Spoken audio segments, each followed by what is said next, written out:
আসসালামু আলাইকুম everyone, welcome back to my channel. আমি মিম কুকিং হাউস থেকে মিম বলতেছি। আজকে আমি আপনাদের সাথে হাজির হয়েছি কিভাবে মিষ্টি কুমড়া ঘাটি করতে হয়। দেখুন কতটা সহজভাবে আমি বানিয়ে দেখাচ্ছি। খেতে যেরকম দেখতে ঠিক সেরকম। তাহলে চলুন শুরু করা যাক। আমি এরকম সাইজ করে মিষ্টি কুমড়াটা কেটে নিয়েছি। এখানে আমি মরিচ দিয়ে দিচ্ছি, পেঁয়াজ একটা দিয়ে দিচ্ছি, আদা রসুন আর জিরা বাটা দিয়ে দিচ্ছি একসাথে, হলুদের গুঁড়া দিয়ে দিচ্ছি, স্বাদ মতো লবণ দিয়ে দিচ্ছি, পরিমাণ মতো তেল দিয়ে দিচ্ছি, এখন পানি দিয়ে দিচ্ছি পরিমাণ মতো সিদ্ধ হওয়ার জন্য। আমি চুলায় দিয়েছি। সরি বন্ধুরা, আমি মাছ দেওয়াটা স্কিপ হয়ে গেছে, আপনাদের দেখাতে পারিনি। আপনারা সাথে মাছটা দিয়ে দিবেন। এই যে দেখুন, এরকম মাছটার সাথে দিয়ে দিবেন। আমি দিয়েছি, স্কিপ হয়ে গেছিল।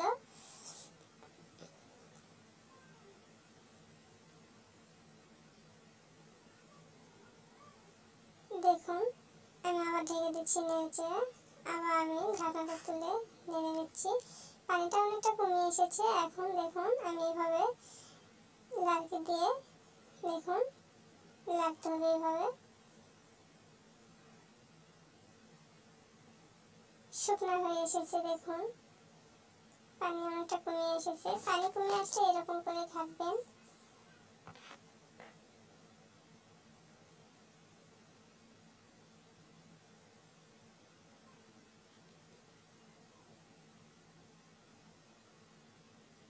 আমার ঘাটা হয়ে গেছে। আমি এখন বাগার দেব।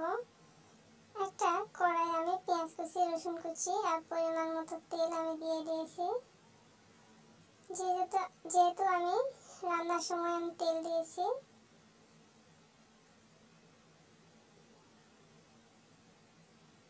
ভালোভাবে পেঁয়াজটা, রসুন কুচি, পেঁয়াজ কুচিটা ভেজে নিতে হবে।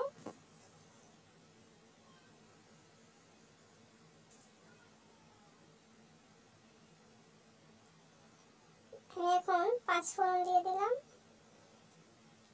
ঘাটিতে 5 ফোড়ন দিলে বেশি সুস্বাদু হয়। আমার ভেজে নেওয়া দেখুন কতটা সুন্দরভাবে ভেজে নিয়েছি।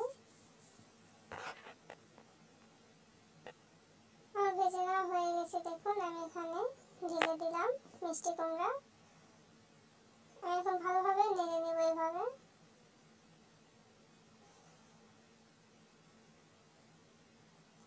সব মশলা তেলের সাথে নাড়তে হবে, মেশাতে হবে ভালোভাবে।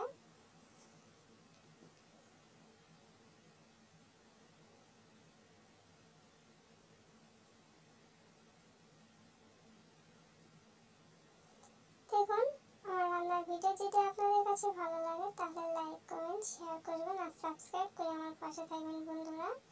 আমি খুব সহজভাবে আপনাদের এটা বানিয়ে দেখালাম। আমরা বগুড়াতে যেভাবে রান্না করে থাকি তাহলে পরিবেশন করে দেখাই আমি। চলুন দেখুন বন্ধুরা কতটা সুন্দর হয়েছে দেখতে আর কতটা আঠালো হয়েছে। দেখুন খেতেও অনেক সুস্বাদু। আপনারা এভাবে একবার বানিয়ে খাবেন। আমার রান্নার ভিডিও যদি আপনাদের কাছে ভালো লাগে তাহলে লাইক, কমেন্ট, শেয়ার করবেন আর সাবস্ক্রাইব করে আমার পাশে থাকবেন বন্ধুরা।